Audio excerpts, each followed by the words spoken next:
You're listening to the Life Coach School podcast with Brooke Castillo, episode number 495. Welcome to the Life Coach School podcast, where it's all about real clients, real problems, and real coaching.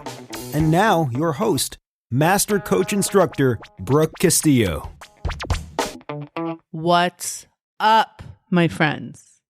I just got back from Europe.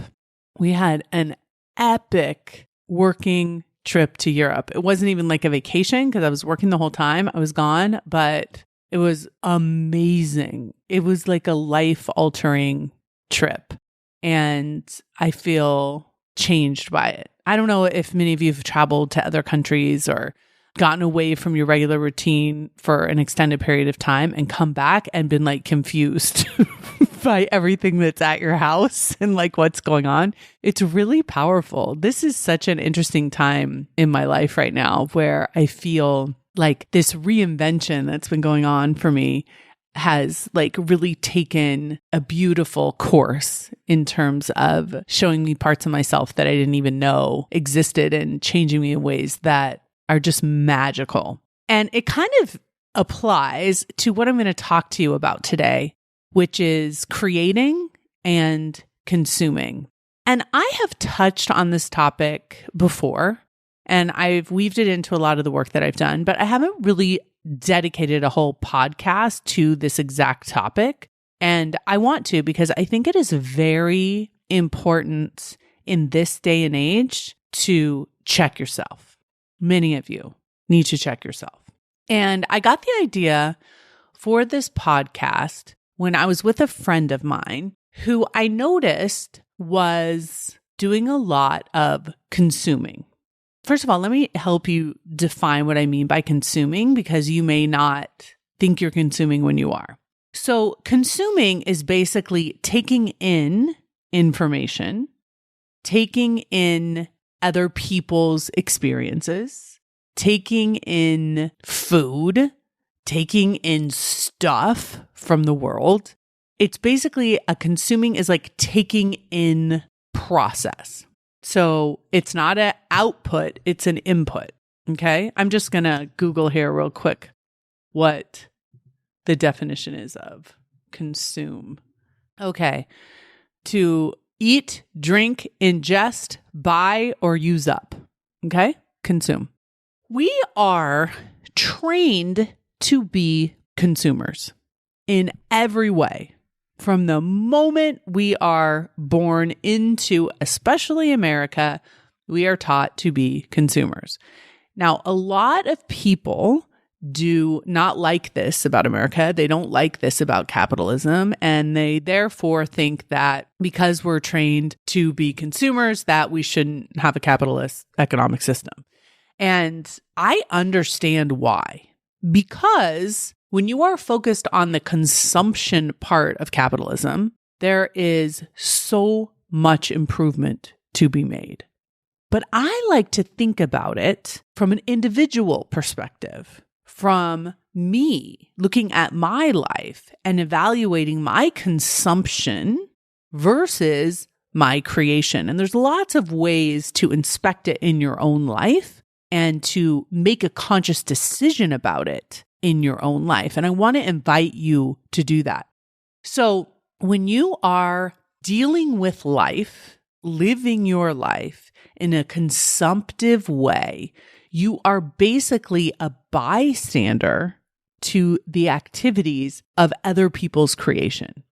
So if you think about it, when you eat food, when you're on social media, when you're purchasing products, when you are watching other people, you are consuming. And of course, all of us, we need to consume, right? Of course, we need to consume in order to survive. But most of us are so heavy on consumption that if you look at the percentage rate, it's like 90% consumption, 10% creation. And the problem with that is that you aren't living a conscious life when you are in straight consumption.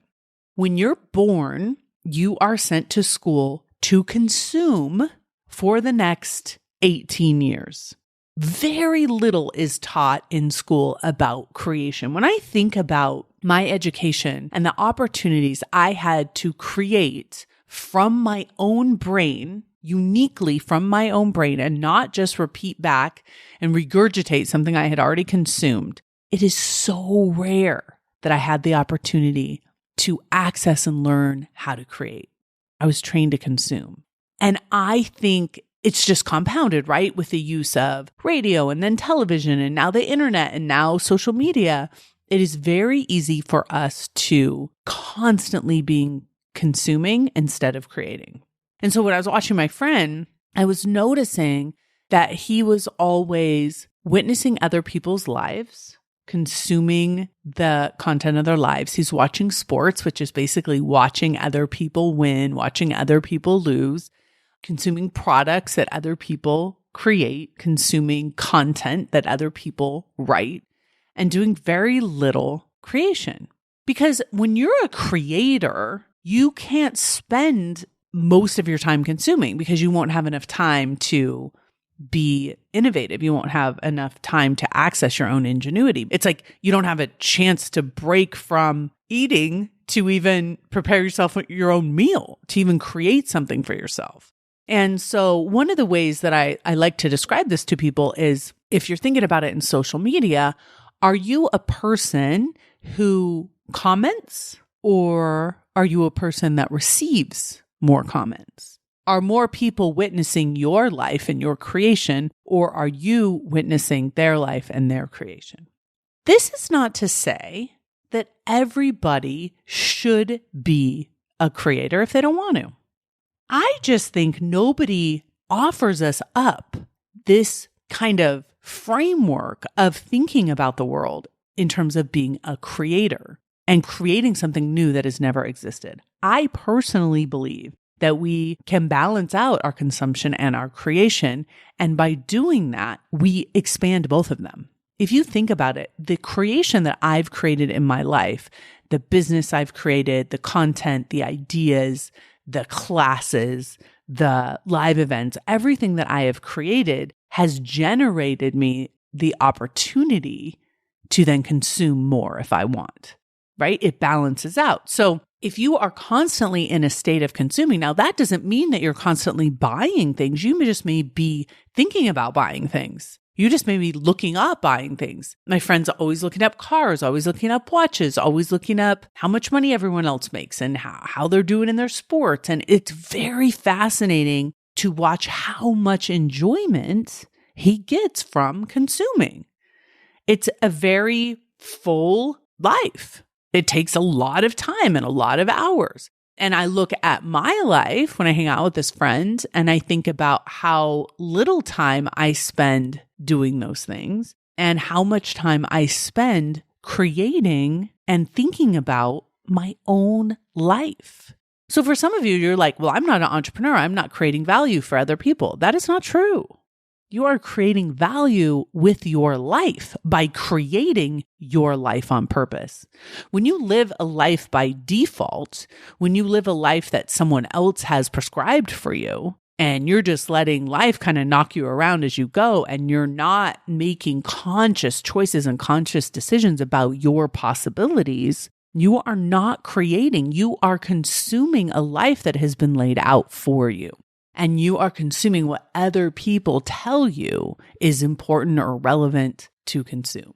And you can watch this in masses of people. And that's what's difficult, right? Because our human brain wants to be part of the masses. And you watch masses of people consuming the exact same things in the exact same way. There's no conscious creation to their own life. For many people, they're like, well, I'll just follow this person and what they do with their life, instead of really thinking about all of what your brain, your desire, your experience could create for you that would be a unique life. I believe the purpose of our life is to live it according to our truest desires and to allow ourselves to have the 50-50 emotional experience that drives us to create from what would normally be a very uncomfortable space. So, which are you? Like, let's talk about it in terms of like capitalism. people are very confused about capitalism. People will come to me and say, are you a capitalist? And I'm like, obviously, I live in America and I'm an entrepreneur. All it means to be a capitalist is that you live in an economic system where individuals have the right to own their own money and create a profit with it. And I can't imagine a better system to live under. Beautiful to me.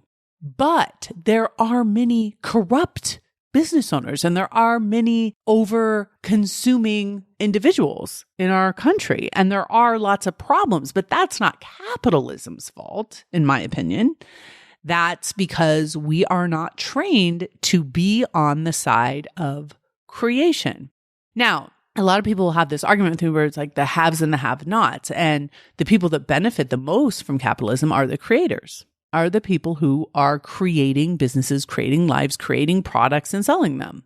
And the people that benefit the least from it, from my perspective, the clients that I coach, are the ones that end up in the constant state of consumption so they can't get ahead in their own lives. They're living passively. It's not their fault. That's what we're trained to do. They're living passively, trying to get ahead on someone else's creation. And this doesn't mean you have to be an entrepreneur. You can have your own creation for sure within a business where you're working for somebody else. It's just consciously deciding what is your contribution, what is your unique way of showing up in the world and giving to the world that creates value for the people around you. I want to offer too that when we are in straight consumption, we feel bloated in so many ways. We feel stagnant. We feel stuck. Many of us feel hopeless and bored and frustrated and jealous and envious of other people. And it's because we don't see that we are the ones creating our lives by consuming everyone else's offerings. And it's so much easier to consume than it is to create. It's much more difficult to create. It's much more difficult to have people sitting around commenting on you. It's much harder to be the one on the stage than it is to be the one in the audience. It's much more difficult to write a book and put it out in the world or create a business and put it out in the world than it is to sit passively by and comment on other people doing that, for sure. But you have to decide at the end of your life, do you want to be someone who consumed their whole life or do you want to be someone who created? Now, most of us, one of the main reasons why we're consumptive, why we're constantly in the consumer role in our life is because we don't know how to deal with our emotions. And we seem to learn how to deal with our emotions from companies that are offering to sell us products that will solve our emotions, right? On one hand, we have, hey, buy this food, you'll feel better. Hey, go on this diet, you'll feel better. Hey, buy these clothes, buy this handbag, buy this vacation, buy this, and you won't have to feel the way that you feel. And I think that that's so tempting for so many of us. I know it is and was for me. And so we have to kind of pull ourselves out of not just the massive groupthink that is, someone on the outside of the arena commenting on the creator inside of it. But also we have to become conscious about being willing to show up in a way where you're creating from your own genius, overcoming your own self-doubt, betting on yourself. Not because you created yourself and you're so fantastic because you're your own creation, but because you were created to create, to offer something.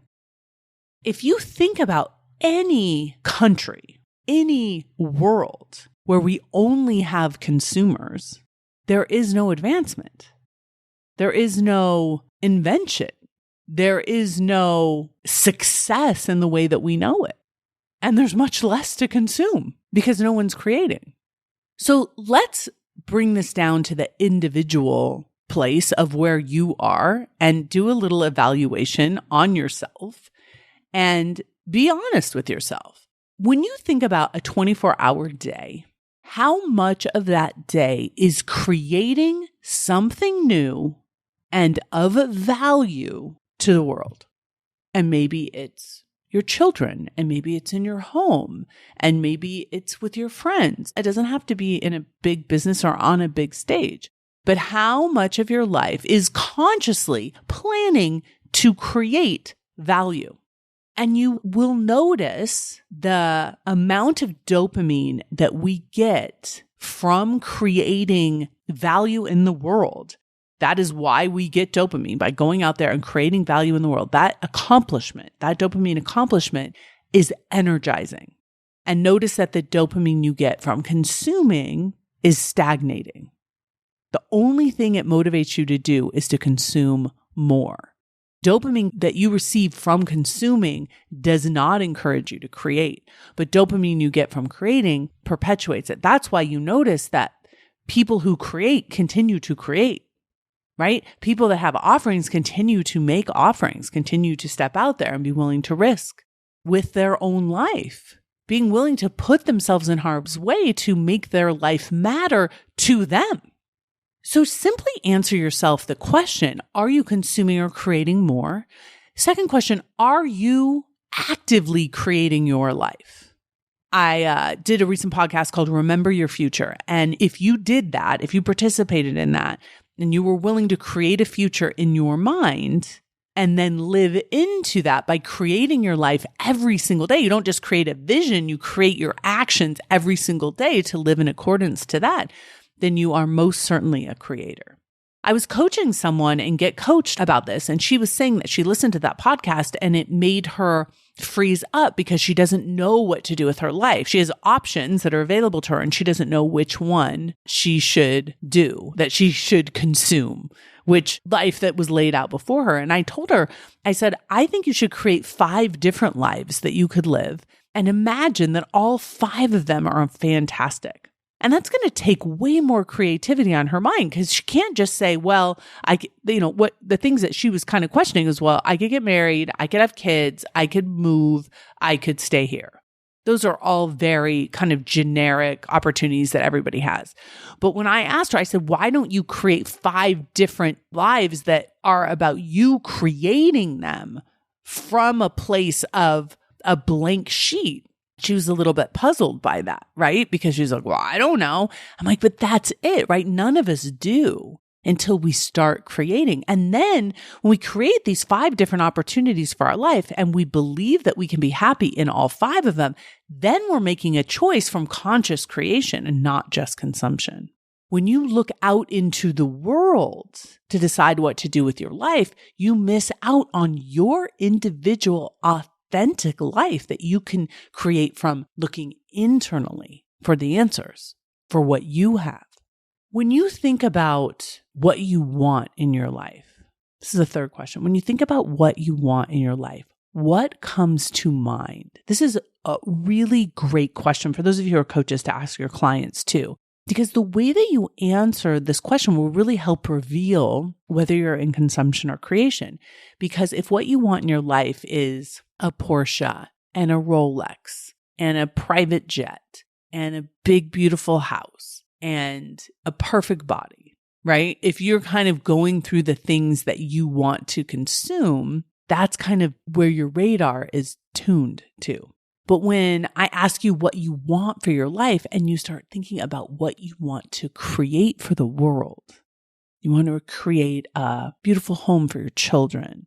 You want to create a safe space and a safe relationship with your partner and with your children and with your friends. And you want to create experiences with your clients and the people that love you. When you really consciously think about creating, it's going to be more taxing on your brain, but it's also going to be so much rewarding at the end of the day because you will have lived what I believe is true authenticity. What do you want? You don't even have to tell anyone. I'm just giving you permission to ask yourself what you want. And if your answer is to consume and to be passively commenting on other people's lives or watching other people live their lives in movies or in sports, I just want you to ask, what is it you want to create? You're going to consume. That's part of the deal, right? That's part of the fun of life. It's that when we get into passive consumption and over consumption that we get into trouble and we get stuck and we feel helpless. You can literally do anything you want with your life. And it's not just one thing. You can literally do 7 different things with your life. especially if you're already grown. You can change your mind and you can decide and you can do it. And what's holding most of you back is I don't know. And the reason why you don't know is because you haven't taken the time to be creative in creating opportunities and possibilities and visions for what you want because you're way too busy consuming. So here's your homework for the week. This is what I want to suggest each and every one of you do. I want you to go into your next week and try to create as much as you consume. Create visions, create ideas, create possibilities for your life. Consume less and create more. Balance it out, my friends. Don't be like my friend. Whenever I look at him, he's always consuming and then feels unsatisfied and stuck and very confused about what he wants to do with his life. And I know for sure that if he started creating anything, it doesn't matter. Create something. Get that creative muscle going. As soon as you start creating, more creation will come from there, and you will end up with a more creative and authentic life. Go forth, my friends, into the next week and create. I'll talk to you next week. Take care. Bye. Hey, wait, don't go. I have another example of awesome starting right now. Enjoy. Hey guys, it's Brig Johnson again, and I am so excited. I have another feature guest, and I'm going to let her introduce herself. Oh, I'm so excited for this one. So, DL, introduce yourself. Hello, Brig. I'm so excited to be here. My name is DL Sharon, and I am a sales coach for women of color. I help women of color increase their sales and increase their freedom. And I recently just crossed the 7-figure mark. So I'm so excited. She said 7-figure. I want to say she crossed over to 1 million. Just like literally, like what, 2-3 days ago? 2 or 3 days ago. It's been a whirlwind. It's been so exciting. Oh, yes. And so when I found out, of course, I was like, yes, we got to have you on and talk all about it. So, but before we do that, I know your pronouns, but tell everybody, what are your pronouns? My pronouns are she, her, hers. Okay, great. Now, tell me your story, your origin story, because I think it is amazing. Oh, I think it's amazing too. So I started off as a social worker and I was in 6 figures of student loan debt. I was making $2,500 a month. I couldn't even afford gas to go to my job. So I took a commuter bus and I had a 3-hour round trip commute to my job. And so I was just in so much despair over money. I was in so much despair over my career choice. I thought about getting my PhD. I was actually accepted into a few programs, but I didn't want to get into more debt. And I just felt so stuck. And I know in life coaching, right, that's the main emotion so many of us feel is stuck, that we don't have any option, we don't have any way out. And so that's something that I just kept experiencing over and over again. And then I decided to start listening to some podcasts. A friend actually recommended a podcast to me, and it was talking about coaching. And it was talking about the power of getting coached yourself and also the power of helping other people. And so I decided to start a business helping other women my age. And I was just a general life coach. Since I was a social worker, I was already doing that work. And I was more helping women my age or college students navigate their paths, since I was able to do that too. And so I started doing that while having my full-time job. And that was a lot to juggle, but I was able to do it. And soon after, I was making money. I was creating clients as a life coach. And then all of my friends decided that they wanted to start businesses too. And they were asking me, DL, how did you get booked out so quickly, even though you have a full-time job? How did you start signing clients? And so that's when I decided to pivot into business coaching and specifically into sales. And I get the question all the time around, what is a social worker doing helping people with sales? I never took a business class before. But the main thing that I always say is social work is about people. Sales is about people. I'm an expert in people. I know how people think. I know how people make decisions. And that's the main thing that is driving sales, is understanding how people work. And so I always say, if you understand people, you can understand sales. Oh my, I absolutely love this. And I think that's the value of like life coaching in general, because it improves your relationship with yourself. And when you improve your relationship with yourself, you improve your relationship with others. And relationships are all about business. Like that's it. Like you said, so good. Yes. And as you, like, you're my life coach, and I've been working with you for a really long time. And so many of the things that you have taught me have been improving my relationship with myself as my business has grown. And so that still core life coaching part of who I am has always been intact, even as my business has grown. Yes. And that leads to a question, because so many of us, especially coaches, I see us investing heavily in our business, but not on ourselves, like on that part of us, like that general life coaching, self. It's like, and I get it, because it's like, if I need to make money and I have a pot of money, like where should it go? And for the most part, a lot of people think concentrating on business is the answer. What would you say to that? I would say you need both. And I also just believe in being a product of your product. I'm sure we've heard that before, where if you're selling any sort of coaching, having a general life coach as your baseline and your foundation, I think just make sure is that you are a product of the work that you are also selling. And so one of my favorite things about just having you as my life coach is I get to bring it all, right? I get to talk a little business. I get to talk about my marriage. I get to talk about my family. I get to talk about it all.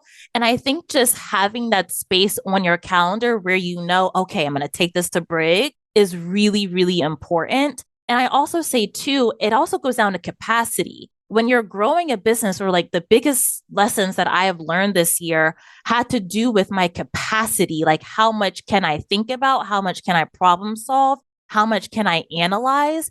And what having a general life coach can do is help me release some of that capacity and grow my capacity so that I'm not carrying so many things. And so I think having a general life coach is the foundation and the cornerstone of everything that you do. Yes. And I loved, because I was part of Self-Coaching Scholars long before they had like the coaching part. And I was like floored when they brought the coaching part in. And I'm like, oh my God, such a good value, because being able to have that weekly call with someone is amazing. Okay. So we know why you chose sales. It kind of chose you, sounds like, because you were just a product of the product. But I want to get into, like, as a woman of color, or just a woman in general, what thoughts, because we're all about thoughts on this podcast. Like, what thoughts do you see that got in the way, or that you had to really wrestle with on your way to $1 million? Like, what were the thoughts that you were like had to like disseminate? Like, nope, dismantle, nope. Can you think of any? I would say there are 3 main thoughts I had.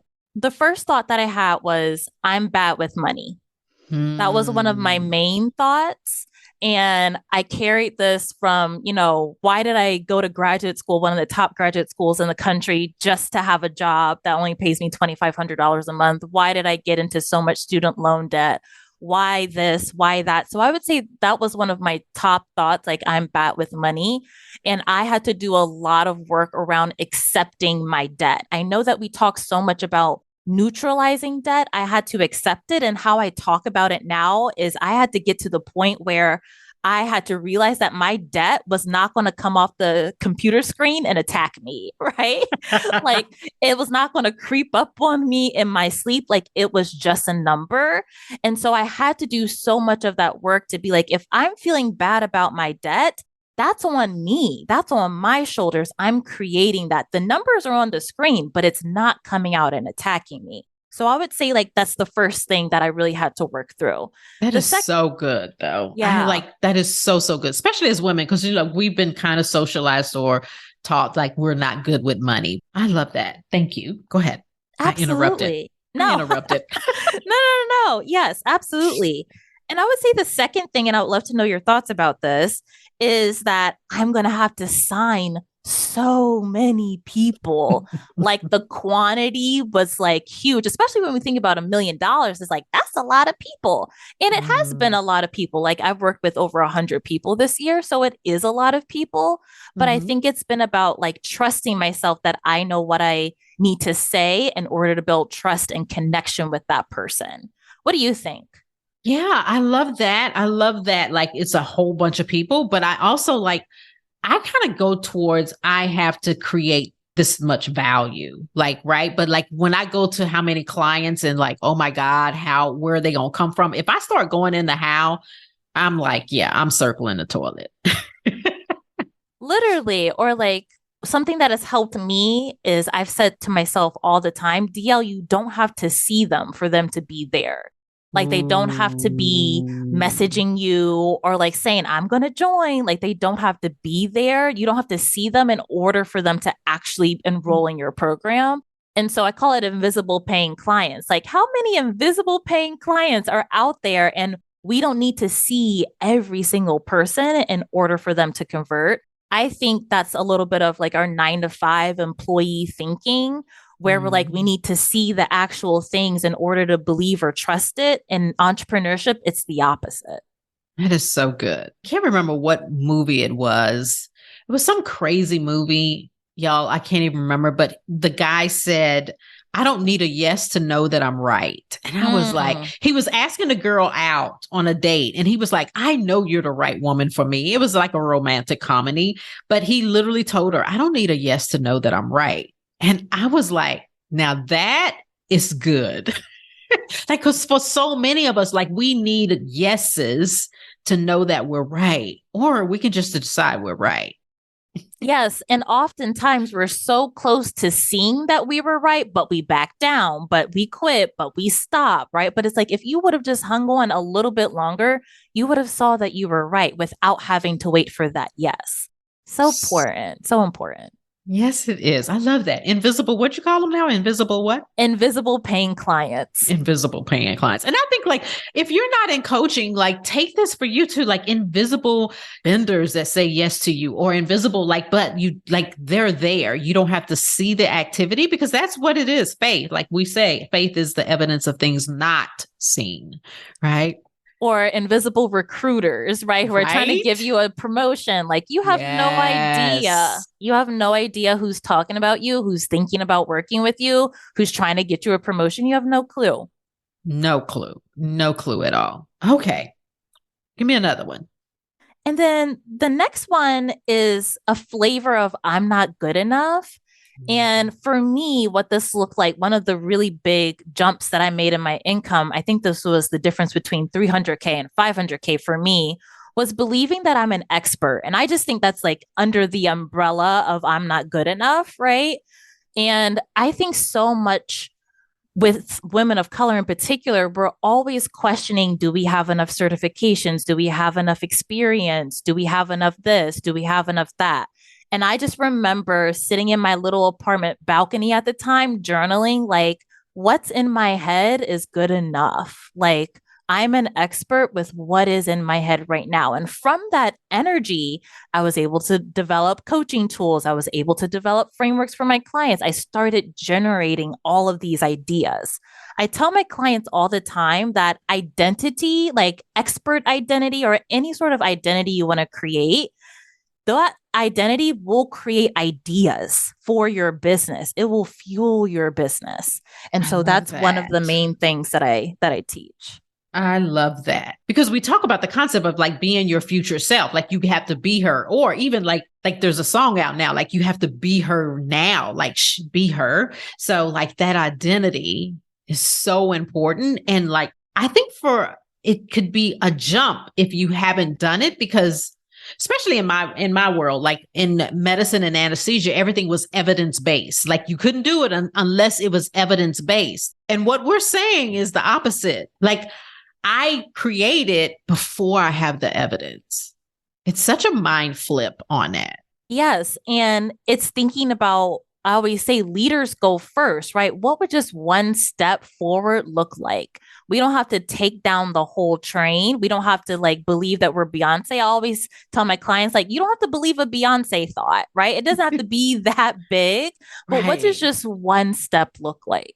But here's the deal. I think if you had asked Beyonce year 2, year 3, like her thought wouldn't have been what her thoughts are now, right? Like our thoughts evolve as we evolve. So like, yeah, totally. Okay. We're getting ready to wind it up because we don't want to keep y'all too long, but I have one question. It's just one. You're not ready for this one, so I'm going to tell you. What's the first thing you did after you saw 1 million, like once you saw the amount of money that came in that gave you that 1 million in a 12-month period, what's the first thing you did?